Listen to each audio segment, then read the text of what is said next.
Yeah, so we're playing with, what are we playing with today? Because you guys sent us a little information, but I actually wanted to be surprised, wowed, and amazed by what you have to offer here. Cool. So we're Lofelt, we're a Berlin-based startup, and we built the Basslet.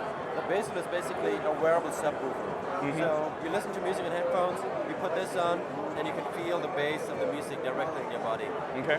So what's actually being, what's actually in here that's creating this? Is like some sort of haptic pad, or? Yeah, it's basically a miniaturized subwoofer. So it's something called a vibrotactile actuator, so something that creates vibration, but it's very different to the vibration that you know from a smartphone. Right. The phone only has like one frequency vibration that goes on or off. Gotcha. Whereas our tech is much more like a speaker, so you can feel different frequencies. You know, much more wider dynamic range. Dynamic range and also frequency range. Excellent. All right, so can we try it out? Let's try it out. Okay, cool.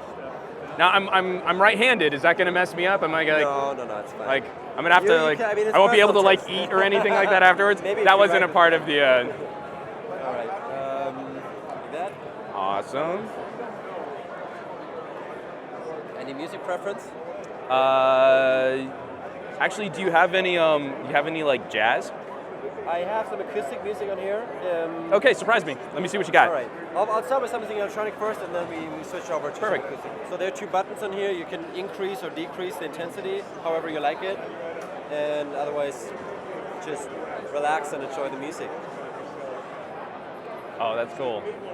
And that's like really, it's got a really sharp attack to it Exactly. too. Yeah. No, that's really sick. Here's another electronic track.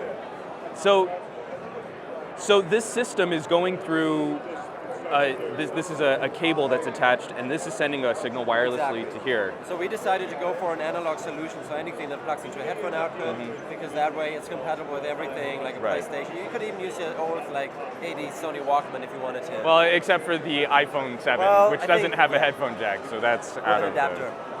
I have to get used to that. Right. I mean, this is kind of helping to create that subtle sense of like when you go to a club and you'd stand in front of the subs there and blow out your hearing, but a lot safer. Exactly. Awesome. We're that's not excellent. trying to recreate the club experience, but it's a similar.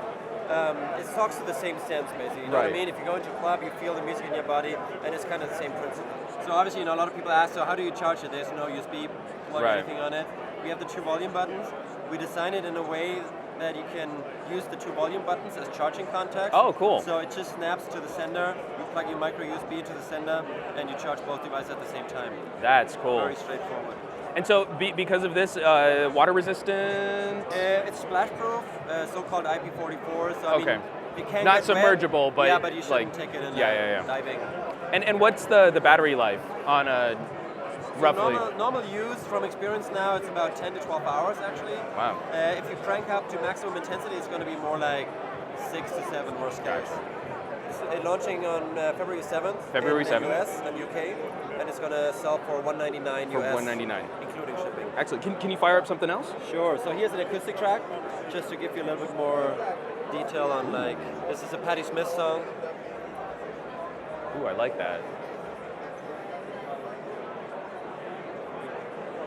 Because it really is like, I mean, because with the electronica, everything was so tight and so precise that the attack on that was really interesting. Here, it's really interesting what you're doing with decay. Yeah. Where there's exactly. You have that bass tone, boom, and you can feel as you're doing.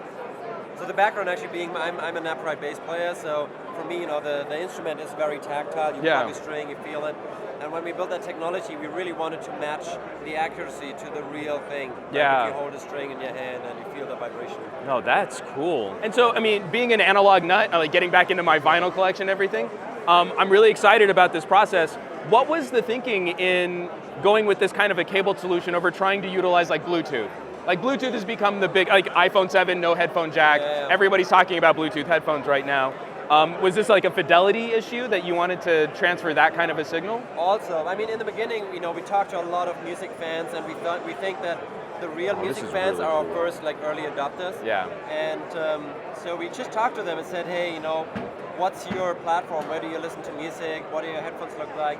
And actually everyone was listening with cable headphones.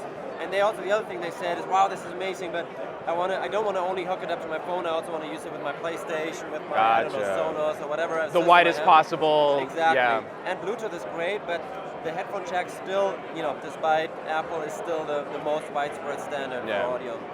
And then in the future, we'll also work on supporting other standards. Nice. Well, and you don't have to worry about the MacBook, because the MacBook still has a headphone jack, so you're good there. Excellent. All right, you got to try it real quick. I will. Here. Grab other clips if you want. I'm on the 35, so it's nice and vocalicious. Nice, vocalicious, and distant.